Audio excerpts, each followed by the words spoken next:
Ajahn Sumedho quotes, "The way to liberate the mind from the subconscious fears or anxieties that we all have is simply by allowing them to be." Good psychotherapy is based on allowing things to become conscious. If life is just one long effort of denial or repression, it is a misery, isn't it? So the real suffering is not the sound of the cement mixer, but the stuff you create in your own mind. That is what dukkha is. Symbols or conventions can be used for awareness rather than for developing worldly attitudes to becoming some kind of Buddhist. Emotions can be very convincing, very powerful, like a melodrama. They can sound real and true when they're going on. It's so important to develop insight through practice, because inspiration just wears out.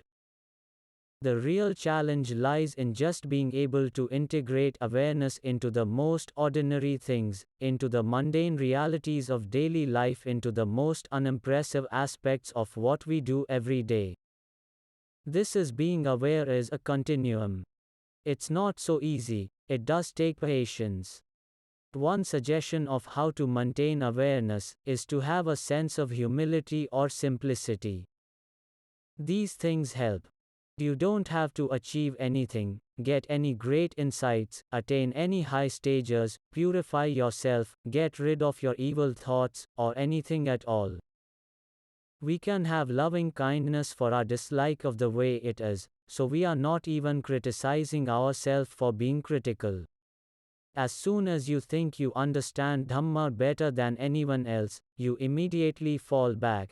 You create yourself as somebody who has got it, as opposed to the rest of us who don't. That is back with the same personality belief. Have you become conditioned into believing that you have to use a particular method in order to practice? Has it become a habit like any other? Begin to observe whether any methods you use are really just compulsive. Opinions can be good. People aren't usually attached to bad ones, but being attached to a good opinion out of ignorance is still suffering. When you hold the idea of becoming aware, you've lost it. You need to be aware. Here and now. Awareness is aware of doubts about our ability to meditate, about being aware.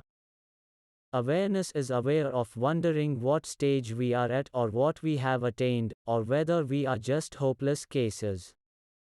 It's simply that thoughts are thoughts, they arise and cease.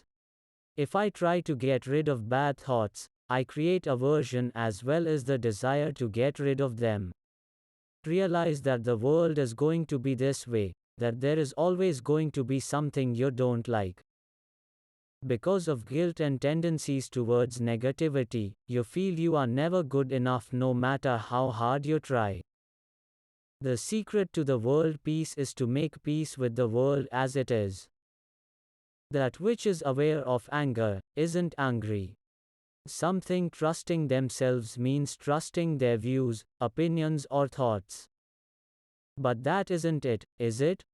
What I am talking about is a subtle recognition, an intuitive sense, a sense which is not created from memory or holding to views about yourself as a person, but is here and now, available all the time, never impossible unless you believe it to be.